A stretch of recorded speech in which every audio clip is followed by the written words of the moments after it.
आज हम एक्सप्लेन करने वाले हैं 2024 में आई मूवी पेची को। ये एक हॉरर मूवी है जो आपको काफी ज्यादा पसंद आने वाली है, क्योंकि इस मूवी का क्लाइमेक्स ट्विस्ट आपके होश उड़ा कर रख देंगे। मूवी के शुरुआत में हम लोगों को कुलई मलई के एक घने जंगल को दिखाया जाता है, जहाँ पे एक वाइफ और हस्बैंड इस जंगल में घूमने के लिए आए होते हैं। इस शख्स का नाम होता है राम और इसकी पत्नी यानी कि राम की बीबी। बातों ही बातों में राम की वाइफ राम से पूछती है कि हर महीने तुम्हें छुट्टियां कैसे मिल जाती है। राम कहता है कि मैं मैनेजर के सामने कोई ना कोई बहाना बनाकर पेश आता हूँ और मैनेजर मेरी बातों में फंस जाता है। इसके बाद दोनों एक जगह पे आकर टेंट लगाकर थोड़ा आराम करने लगते हैं। यहाँ पे आग भी जलाते हैं। थोड़ी देर के बाद लकड़ियाँ खत्म हो जाती है। राम अपनी वाइफ को कहता है कि आग को जलाने के लिए मैं लकड़ियों को लेकर आता हूँ, तब तक तुम यहीं बैठे रहो। राम में कुल्हाड़ी लेकर यहाँ से थोड़ी दूर जाता है तो इसे एक पेड़ पे सूखी लकड़ी दिखाई देती है। राम इस डाली को काटने की बहुत कोशिश करता है, लेकिन फाइनली वो डाली टूट जाती है, जिससे राम नीचे गिर जाता है। इधर इसकी वाइफ कान में हेडफोन लगाकर म्यूजिक सुन रही होती है। इधर राम ये देखता है कि उस सूखी डाली में एक कील लगी हुई है। अब ये डाली जिस जगह से टूटी होती है उस होल से कुछ आवाजें सुनाई देने लगती है और उसी होल से एक लकड़ी की डॉल बाहर गिरती है, जो दिखने में काफी ज्यादा भयानक होती है। जब राम इस डॉल को बहुत ही ध्यान से देख रहा होता है तो ये डॉल अचानक से गायब हो जाती है। मतलब कि ये डॉल बहुत ही भयानक एक आत्मा में कन्वर्ट हो जाती है। अब इसे देखकर राम अपनी वाइफ को जोर जोर से आवाज लगाने लगता है, लेकिन इसकी वाइफ तो हेडफोन्स लगाकर म्यूजिक सुन रही होती है। राम जब डर कर यहाँ से भाग रहा होता है तो वो आत्मा राम को मार देती है।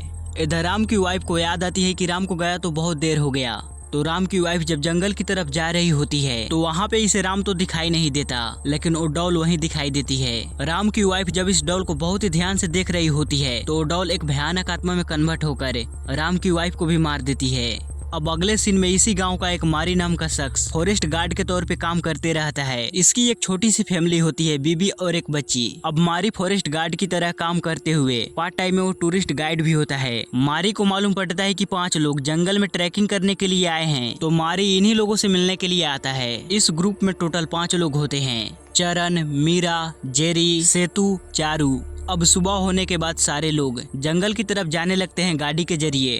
तभी गाड़ी के सामने मारी की बेटी आती है और मारी को एक ताबीज पहनाने लगती है। कहती है कि पापा आप इस ताबीज को अपने गले से कभी भी मत निकालना। इसके बाद ये सारे लोग जंगल के करीब आकर गाड़ी को पार्क करते हैं। उसी जगह से एक शख्स गुजरते हुए इन्हें देखने लगता है, लेकिन साथ में मारी को देखकर वो यहाँ से चला जाता है। अब ट्रैकिंग स्टार्ट करने से पहले मारी इन्हें कहता है कि सर मैं आपको सारे जंगल घुमाकर दिखाऊंगा, लेकिन जंगल में कुछ ऐसे जगह है जहाँ पर जाना मना है। अब ये सुनने के बाद चरण के फ्रेंड्स भी हाँ का जवाब देते हैं कि हाँ हम उस जगह पे नहीं जाएंगे, लेकिन अंदर की बात ये होती है कि ये सारे दोस्त मिलकर पूरे जंगल को घूमना चाहते हैं। इसके बाद मारी की बीबी मारी के पास कॉल कर कर कहती है कि आपके गले में जो ताबीज है उसे कभी भी मत उतारना। मारी कहता है कि ठीक है बाबा, मैं इसे अपने गले में ही रखूंगा। मारी चरण के दोस्तों को कहता है कि अगर आप लोग जंगल के अंदर चले गए तो नेटवर्क नहीं रहेगा, जिससे बात करना चाहते हो उसे अभी बात कर लो।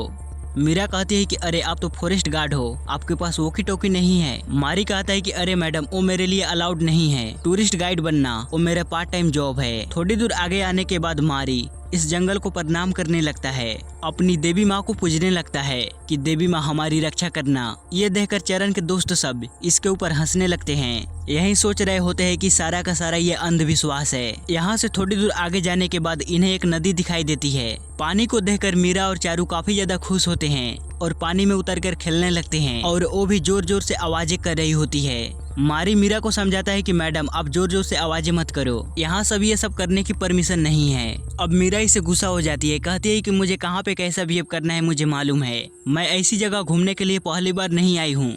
मारी कहता है कि अरे मैडम मैं आपके अच्छाई के लिए ही बोल रहा हूँ, यहाँ जोर जोर से आवाजें करना ठीक नहीं है। चरण मीरा को समझाते हुए कहता है कि अरे वो तो हमारे भलाई के लिए ही ना बोल रहे हैं। थोड़ी दूर आगे जाने के बाद इनमें से जेरी नाम का शख्स सिगरेट पीने लगता है। ये देखकर चारू जेरी को डांटने लगती है कि तुम जंगल में सिगरेट क्यों पी रहे हो। इस तरह से वो जेरी को डांटते हुए इसके ऊपर पत्थर फेंकने लगती है। वो पत्थर जेरी को तो नहीं लगता, मगर किसी चीज से टकरा कर बहुत ही जोर जोर से आवाज आने लगती है। सारे लोग शॉक्ड हो जाते हैं कि आखिर यहाँ पे क्या है जो आवाजें कर रहा है। सेतु और चारू आगे जाने लगते हैं तो मारी इन्हें रोकता है कि सर आप आगे नहीं जा सकते, वहाँ पे जाना मना है। मगर इसके बावजूद भी सेतु और चारू आगे जाकर वहाँ की सूखी झाड़ियों को हटाते हैं। तो वहाँ पे कुछ घंटियां लटकी होती है और उसी तरह वहाँ पे एक वार्निंग का बोर्ड होता है कि आगे जाना मना है। इसके बावजूद भी जब ये दोनों आगे जाते हैं और उन घंटियों को छूते हैं तो सारी की सारी घंटी नीचे गिरकर बहुत ही जोर से आवाज करने लगती है। अब इन आवाजों को सुनकर इन लोगों की कानें गूंजने लगती है। मारी इन लोगों को समझाता है कि सर हम यहाँ से आगे नहीं जा सकते, अब आपने बोर्ड नहीं देखा। सेतु कहता है कि नहीं, हम लोग आगे जाएंगे ही जाएंगे। उस तरफ जाने से आखिरकार क्या होगा? मारी कहता है कि सर हमारे गांव का नियम है, हम लोग उस तरफ नहीं जा सकते। मीरा कहती है कि हम लोग जब से ट्रैकिंग पे आए हैं तब से तुम हमारे ऊपर रूल कर रहे हो, ओ मत करो, ये मत करो, वहाँ पर न जाओ, यहाँ पे जाओ। चरण भी कहता है अरे मारी भाई, हम लोग छोटे बच्चे नहीं हैं, हम लोग खुद अपना ध्यान रख सकते हैं, अंदर जाकर बस फोटोज खिंचवाकर वापस आ जाएंगे, तुम हमें बस रास्ता दिखाओ। मारी अभी भी यही कह रहा होता है कि नहीं, तुम लोग अंदर नहीं जा सकते, अंदर शैतानी शक्तियाँ है, इसीलिए हमारे पूर्वजों ने यहाँ पे ये गेट बनवाया। चरण कहता है अरे मारी ब्रो, आजकल के टाइम में भूत प्रेत पे कौन विश्वास करता है, ये सब अंधविश्वास की बातें हैं, चलो हम लोग तुम्हारी बात मानते हैं, दूसरे जगह पे चलते हैं। इस तरह से ये सारे लोग पासी के व्यू पॉइंट पे जाने लगते हैं। जब ये लोग जा रहे होते हैं तो ऐसा लगता है कि कोई शक्ति इन्हें फॉलो कर रही है। रास्ते के दौरान चारू को झाड़ियों के पीछे से कुछ आवाजें सुनाई देने लगती है। यही चेक करने के लिए वो उस झाड़ी के पीछे जाती है, मतलब कि जहाँ से आवाजें आई थी। इस तरह से चारू जाते जाते एक खाई के पास पहुँच जाती है। इस खाई को देखने के बाद भी चारू अपने कदम आगे ही बढ़ा रही होती है। तभी मारी आकर चारू को बचा लेता है। बाद में चारू के दोस्त सब चारू से पूछते हैं कि तुम हमें छोड़कर वहाँ क्यों गई? चारू कहती है कि पता नहीं मुझे क्या हो गया था, कुछ आवाजें आई थी और उस आवाज की तरफ मैं खींची चली गई। थोड़ी देर के बाद ये सारे लोग उस व्यू पॉइंट पे पहुंच जाते हैं। यहाँ पे सब काफी ज्यादा एंजॉय करने लगते हैं, फोटो वगैरह खींचने लगते हैं। यहीं पे ये सारे लोग अपना अपना घोंसला बनाकर रेस्ट करने लगते हैं। इसी दौरान चरण और मीरा दोनों साथ बैठकर एक दूसरे से बातें कर रहे होते हैं। तो जेरी अपना कैमरा लेकर इनकी फोटोज खींचने लगता है, लेकिन मीरा फोटो खिंचवाने से मना करती हुई जंगल की तरफ भागने लगती है। तो सारे लोग भी मीरा को पकड़ने के लिए इसके पीछे जाने लगते हैं। फाइनली जेरी जब सभी का फोटोज खींचने ही वाला होता है तभी जेरी का चश्मा नीचे गिर जाता है। जब तक जेरी अपना चश्मा उठाकर पहनकर देखता है तो यहाँ पे इसका एक भी फ्रेंड मौजूद नहीं होता। अब जेरी घबराते हुए अपने दोस्तों को बुलाने लगता है कि चरण, तुम सब मेरे साथ मजाक मत करो, कहाँ पर हो तुम लोग, फटाफट से बाहर चले आओ। बात यही कि जेरी के सारे दोस्त यहीं पासी में छुपे होते हैं जेरी के साथ प्रैंक करने के लिए। इसी दौरान मीरा पेड़ के पीछे से झांक कर देखती है। जेरी जब मीरा की फोटो खींचने ही वाला होता है तो इसे उसी पेड़ के पीछे एक बहुत ही भयानक चेहरा नजर आता है। इस शक्ल को देखने के बाद जेरी को तो पूरी तरह से होश ही उड़ जाते हैं और उसी वक्त एक शैतानी हाथ जेरी का पैर खींचने लगती है, जिससे जेरी वहीं नीचे गिर जाता है। अब इसे देखकर सारे फ्रेंड्स बाहर आकर जेरी के ऊपर हंसने लगते हैं कि जेरी तुम एक छोटे से प्रैंक से डर गए। जेरी कहता है कि नहीं नहीं, यहाँ पर कुछ है। इस तरह से वो घबराते हुए अपने टेंट के पास चला जाता है। मीरा जेरी के पास आकर इसे समझाने लगती है, अरे जेरी, हम तो तुम्हारे साथ एक छोटा सा प्रैंक कर रहे थे और इतने में ही तुम डर गए। जेरी कहता है नहीं मीरा, मैंने वहाँ पर किसी को देखा, किसी ने मेरे पैर को पकड़कर खींचा, अब मैं यहाँ पे हरगिज नहीं रहना चाहता हूँ, मैं अब यहाँ से जा रहा हूँ। जेरी के दोस्त सब कहते हैं कि हाँ हाँ तुम जाओ, हम तुम्हारे साथ नहीं आने वाले, और वैसे भी तुम तो हो डरपोक। जेरी इन लोगों को समझाने की बहुत कोशिश करता है लेकिन ये लोग कुछ नहीं समझते। चारू और सेतु जेरी को चैलेंज करने लगते हैं, बेट लगाने लगते हैं कि हम दोनों अकेले ही जंगल में अंदर जाकर वापस आएंगे, उसी तरह हम फोटो खिंचवा कर भी आएंगे, बस तुम देखते रहो। इस तरह से सेतु और चारू जंगल की तरफ जाने लगते हैं, वो भी पेड़ों को मार के करते हुए। थोड़ी दूर आगे जाने के बाद इन्हें एक बहुत ही पुराना घर दिखाई देता है। ये दोनों सोच लेते हैं कि हम अंदर जाकर फोटो खिंचवाएंगे, हम अपने दोस्तों को दिखाएंगे, स्पेशली जेरी को। दोनों इस घर में आने के बाद चारू इस घर की वीडियोज बनाने लगती है। इसी घर में चारू को लकड़ी वाली डॉल दिखाई देती है, जिसे हम लोगों ने मूवी के स्टार्टिंग में देखा था ना, वही डॉल। थोड़ी देर के बाद वो डॉल दीवार पे चिपकी हुई दिखाई देती है। चारू कहती है मैंने देखा अभी अभी ये डॉल नीचे पड़ी थी, ऊपर कैसे चली गई। जब चारू इस डॉल को अपने हाथ में लेती है तो वो डॉल एक बूढ़ी आत्मा में कन्वर्ट हो जाती है। ये देखकर वो सेतु को आवाज लगाने लगती है कि सेतु तुम जल्दी से यहाँ पर आओ, कुछ है। जब सेतु दूसरे कमरे से यहाँ आता है तो यहाँ कोई नहीं होता। चारू कहती है कि जल्दी से हमें इस घर से निकलना होगा। इस तरह से जब ये दोनों इस घर से बाहर जाने लगते हैं, इधर बाकी फ्रेंड्स यही सोच रहे होते हैं कि सेतु और चारू को गए काफी देर हो गए, अभी तक वो दोनों वापस नहीं आए। इस तरह से वो लोग मीरा को यहीं पे रख कर मारी, चरण, जेरी उन दोनों को ढूंढने के लिए जाते हैं। ये तीनों सेतु और चारू को बुलाने लगते हैं, उसे आवाज लगाने लगते हैं कि तुम दोनों कहाँ पर हो। थोड़ी दूर आगे जाने के बाद इन लोगों को चारू जख्मी हालत में दिखाई देती है। इसके चेहरे पे काफी सारा खून लगा होता है। बाद में मालूम पड़ता है ये तो सेतु और चारू का प्रैंक है, ये दोनों नाटक कर रहे होते हैं। चरण इन पे काफी ज्यादा गुस्सा होने लगता है, कहता है कि ये मजाक करने का वक्त है, तुम्हें मालूम है हम लोगों को कितनी फिक्र हो रही थी तुम्हारी। इसके बाद जब ये लोग वापस टेंट के पास आते हैं तो यहाँ पे चारू और सेतु पहले से ही मौजूद होते हैं। अब ये देखने के बाद मारी और चरण के तो होश ही उड़ जाते हैं, सोचने लगते हैं कि अभी अभी हम दोनों से जिसने मुलाकात किया वो कौन था।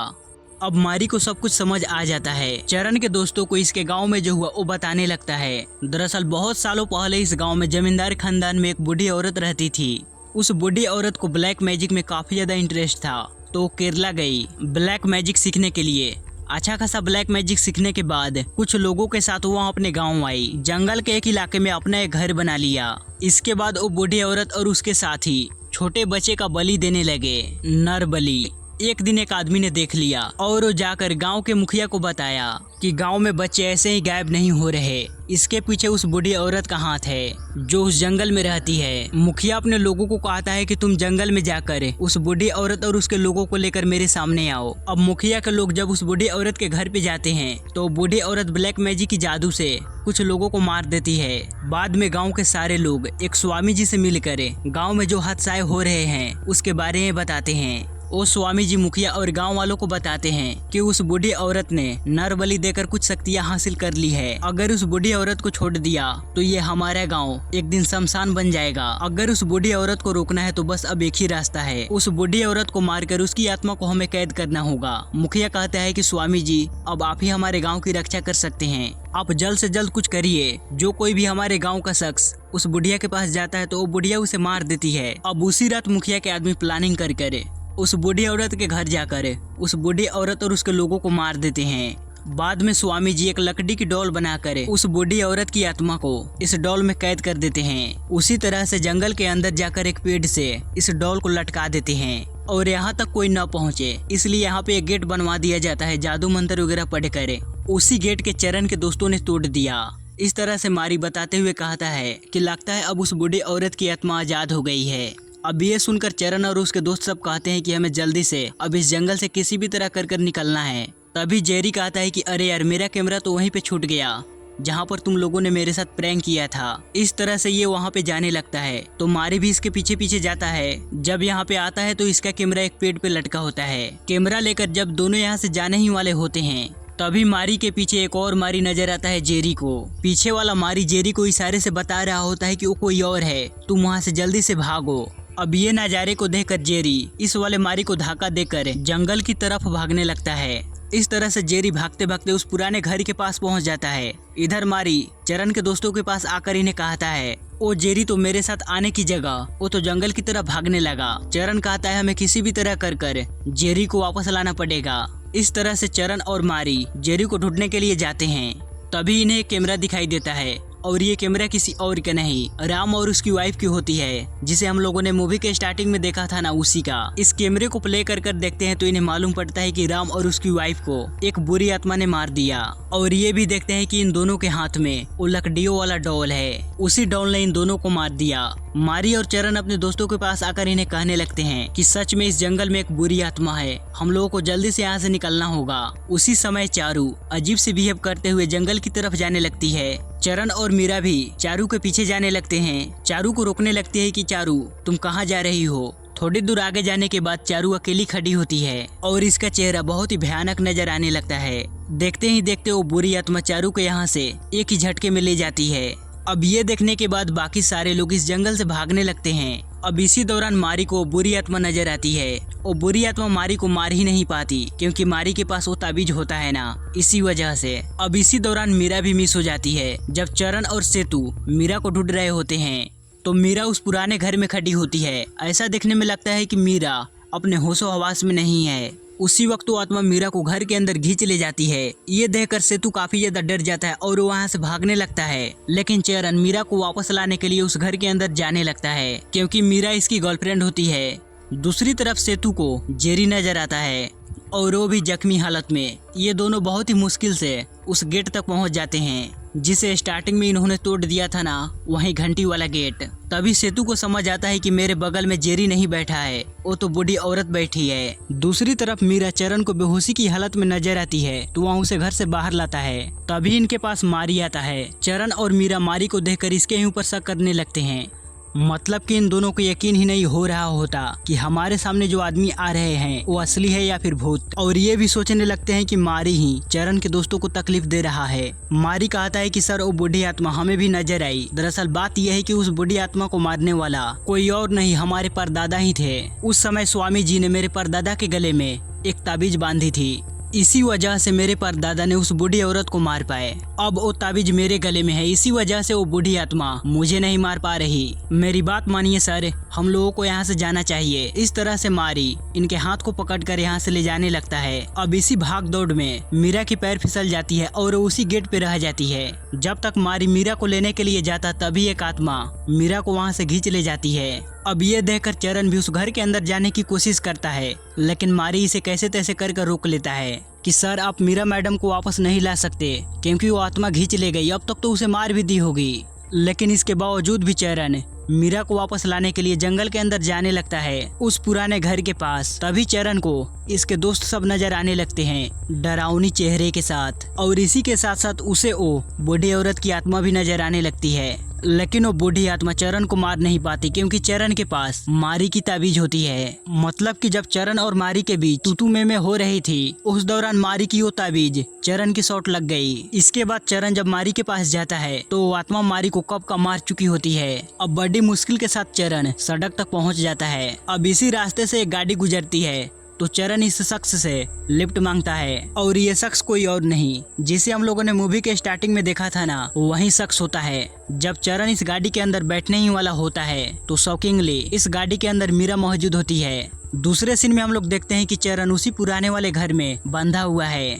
मतलब कि मीरा और उसके साथ जो आदमी होता है ना, दोनों ने मिलकर चरण को यहाँ पे बांधा। बात यह है कि मीरा की एक दादी होती है जो हमेशा बिस्तर पे लेटी होती है। जब राम और उसकी वाइफ ने उस बूढ़ी आत्मा को डॉल से रिलीज किया था, उसी समय मीरा की दादी उठ बैठती है, कहने लगती है कि वो अब जाग गई है, वो अब अपना अधूरा काम पूरा करेगी। इस तरह वो मीरा और उसके फादर को बताने लगती है। मीरा की दादी कोई और नहीं, उस बूढ़ी औरत की खानदान वाली ही होती है। जब उस बूढ़ी औरत को मारा था तो उस समय मीरा की दादी एक छोटी बच्ची थी। उस समय वो बूढ़ी औरत ने कुछ बच्चों की बलि दी थी ना, तो मीरा की दादी मीरा और उसके फादर को कहती है कि और 13 लोगों की बलि वो देगी। अब मीरा जानबूझकर चरण से दोस्ती करती है। चरण और उसके दोस्तों को जंगल में लाकर वो बलि दिवा देती है, यहाँ तक कि वो मारी को भी मार देती है। मीरा को अभी 7 लोगों की बलि देनी होगी, तब जाकर उस बूढ़ी औरत की बलि कंप्लीट होगी। और इसी के साथ ये मूवी यहीं पे समाप्त होती है। सो गाइस, आपको ये मूवी कैसी लगी प्लीज हमें लाइक और कमेंट कर जरूर बताइएगा।